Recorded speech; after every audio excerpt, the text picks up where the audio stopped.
ಇದನ್ನೀಗ ಒಂದು 8 ಅಥವಾ 9 ತಾಸು ಇಟ್ಕೊಂಡ್ರೆ ಸಾಕಾಗ್ತದೆ. ನೋಡಿ, ಬೆಳಿಗ್ಗೆ ನಾನು ನಿಮಗೆ ತೋರಿಸ್ತಾ ಇದ್ದೇನೆ ಹಿಟ್ಟು ಎಷ್ಟು ಉಬ್ಬಿ ಬಂದಿದೆ ಅಂತೇಳಿ. ಇದೀಗ ಸ್ವಲ್ಪ ಮಿಕ್ಸ್ ಮಾಡ್ಕೊಳ್ತೇನೆ. ಇದು ದಪ್ಪ ಸಹ ಉಂಟು, ಹಾಗಾಗಿ ಸ್ವಲ್ಪ ನೀರು ಸಹ ಹಾಕ್ಕೊಳ್ತೇನೆ ನಾನು ಇದಕ್ಕೆ. ಈಗ ರುಚಿಗೆ ತಕ್ಕಷ್ಟು ಉಪ್ಪು, ನೀರು ನೋಡ್ಕೊಂಡು ಹಾಕ್ಕೊಳ್ಳಿ. ನಾನೀಗ ಸ್ವಲ್ಪ ನೀರು ಆ್ಯಡ್ ಮಾಡಿ, ಒಂದು 1/4 ಲೋಟದಷ್ಟು ನೀರು ಆ್ಯಡ್ ಮಾಡಿದ್ದೇನೆ. ಇಡ್ಲಿ ಮಾಡ್ಕೊಳ್ಳುವಾಗ ತುಂಬ ಹಿಟ್ಟು ತೆಳು ಇದ್ದರೆ ಸಹ ಆಗೋದಿಲ್ಲಲ್ಲ ಮಾಡಲಿಕ್ಕೆ. ಪ್ಲೀಸ್ ನೋಡ್ತಾ ಇರುವಾಗಲೇ ಲೈಕ್ ಬಟನ್ ಪ್ರೆಸ್ ಮಾಡಿ. ಮತ್ತು ನನ್ನ ಚಾನಲ್ ಯಾರು ಫಸ್ಟ್ ಟೈಮ್ ನೋಡ್ತಾ ಇದ್ದೀರಿ ಪ್ಲೀಸ್ ಸಬ್ಸ್ಕ್ರೈಬ್ ಮಾಡಿ, ಮತ್ತು ನನಗೆ ಸಪೋರ್ಟ್ ಮಾಡಿ. ಮತ್ತು ಮನೇಲಿ ಒಮ್ಮೆ ಟ್ರೈ ಮಾಡಿ, ಇದನ್ನು ಹೇಗಿತ್ತು ನನಗೆ ಕಮೆಂಟ್ ಮಾಡಿ ಹೇಳಿ. ಇದೀಗ ಪರ್ಫೆಕ್ಟಾಗಿ ಉಂಟು ಇಡ್ಲಿ ಮಾಡಲಿಕ್ಕೆ.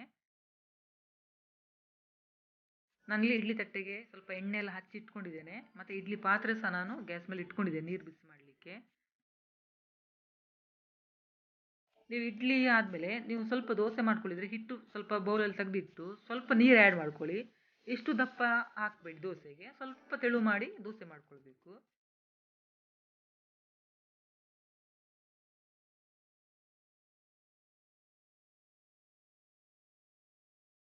ಇಡ್ಲಿ ಮಾತ್ರ ತುಂಬ ಸ್ಮೂತ್ ಆಗ್ತದೆ, ದೋಸೆ ಸಹ ತುಂಬ ಒಳ್ಳೆಯದಾಗ್ತದೆ. ಇದನಿಗೆ ನಾನು ಇಡ್ಲಿ ಪಾತ್ರೆ ಜೋಡಿಸ್ಕೊಳ್ತಾ ಇದ್ದೇನೆ. ನೋಡಿ, ನೀರು ಸಹ ಬಿಸಿ ಆಗಿದೆಲ್ಲ, ಹಾಗಾಗಿ ಜೋಡಿಸಿಟ್ಕೊಳ್ತಾ ಇದ್ದೇನೆ.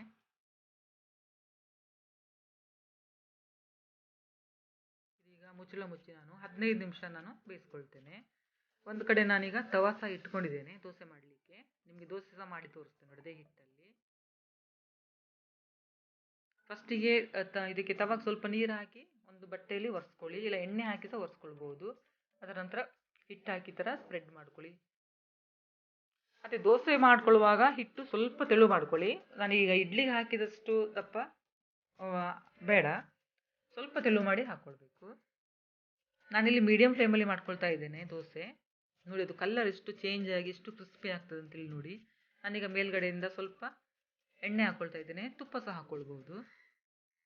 ಇದಕ್ಕೆ ನೀವು ಇದು ಚಟ್ನಿ ಸಹ ಒಳ್ಳೆಯದಾಗ್ತದೆ, ಅಥವಾ ಸಾಂಬಾರು ಮಾಡ್ಕೊಳ್ತೇವಲ್ಲ ಅದು ಸಹ ಒಳ್ಳೆಯದಾಗ್ತದೆ, ಅಥವಾ ಚಟ್ನಿ ಪುಡಿ ಇದ್ದರೆ ಸಹ ಒಳ್ಳೆಯದಾಗ್ತದೆ. ನೋಡಿ, ಕ್ರಿಸ್ಪಿ ಆಗ್ತಾ ಬಂತು. ಒಂದು ಸೈಡಲ್ಲಿ ಇಡ್ಲಿ ಬೇಯ್ತಾ ಉಂಟು, ನಾನು ಒಂದು ಸೈಡಲ್ಲಿ ನಿಮಗೆ ದೋಸೆ ಮಾಡಿ ತೋರಿಸ್ತಾ ಇದ್ದೇನೆ. ನೋಡಿ, ಎಷ್ಟು ಕ್ಲೀನಾಗಿ ಪೇಪರ್ ದೋಸೆ ಥರ ಕಾಣ್ತಾ ಉಂಟಲ್ಲ.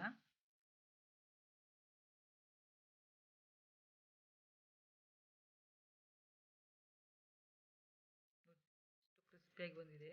ಒಂದು ಸೈಡಲ್ಲಿ ಇಡ್ಲಿ ಸಹ ಆಯಿತು.